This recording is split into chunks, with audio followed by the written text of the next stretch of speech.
কি হলো? এখনো ঘুম ভাঙেনি আপনাদের? এ কি কথা?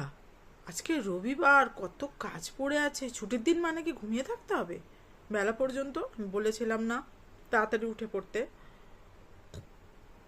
তাড়াতাড়ি কাজ শুরু করতে? এই কিরম ধরনের কথাবার্তা? শুয়ে আছেন এখনো? আমি দেখুন কখন উঠে পড়েছি। আমার কত কাজ হয়ে গেছে। রাত থেকেই একদম সারা রাত্রি জেগেছিলেন নাকি? কোনো কাজ নেই, বাজ নেই, খালি সংসারের কাজ নেই, খালি ফোন নিয়ে ঘাটাঘাটি। যান গিয়ে শিগগিরি কাজ করুন, সংসারের কাজগুলোর কাজ সারুন। কে করবে সংসারের কাজগুলো? কটা চাকর নিয়ে এসছেন ওপর থেকে? কাজ করুন মন দিয়ে। একদম কথা বলবেন না। রাখলাম।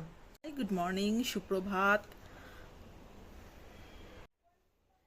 কেমন লাগলো আমার মজার ভিডিওটা? অবশ্যই জানাবেন, জানাতে ভুলবেন না। আর আপনারা কে কোথা থেকে দেখেন সেটাও জানাবেন। আর আশা করি আপনারা প্রত্যেকে সবাই ভীষণ গুড মর্নিং। কেমন লাগলো ভিডিওটা? অবশ্যই জানাবেন কেমন লাগলো, জানাতে ভুলবেন না।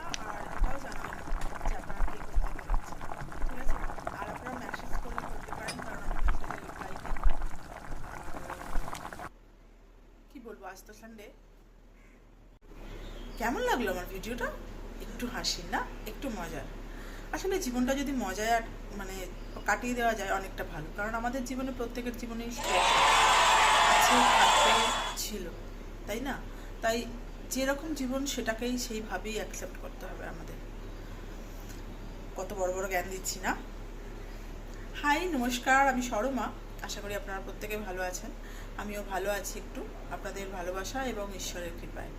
তো এভাবেই জীবনটা কেটে যাক, এটুকুই চাই।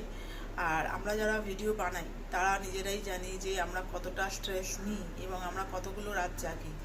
কারণ কালকেই রাত্রিবেলা প্রায় 2টো অবধি জেগেছিলাম।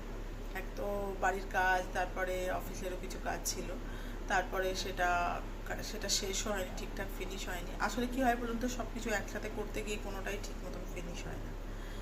আরও সবচেয়ে বড় ব্যাপার হচ্ছে, আমরা সব জানি কিন্তু তারপরেও এতগুলো কাজ একসাথে নিয়ে আমাদের ভীষণ কষ্ট হয়। তারপরেও কাজ তো চালিয়ে যেতে হবে বলুন। তো নমস্কার, আজকের জন্য এতটুকুই। আশা করি আপনারা ভালো আছেন, ভালো থাকবেন, যেভাবে কাজ করছেন ওইভাবেই চালিয়ে যান।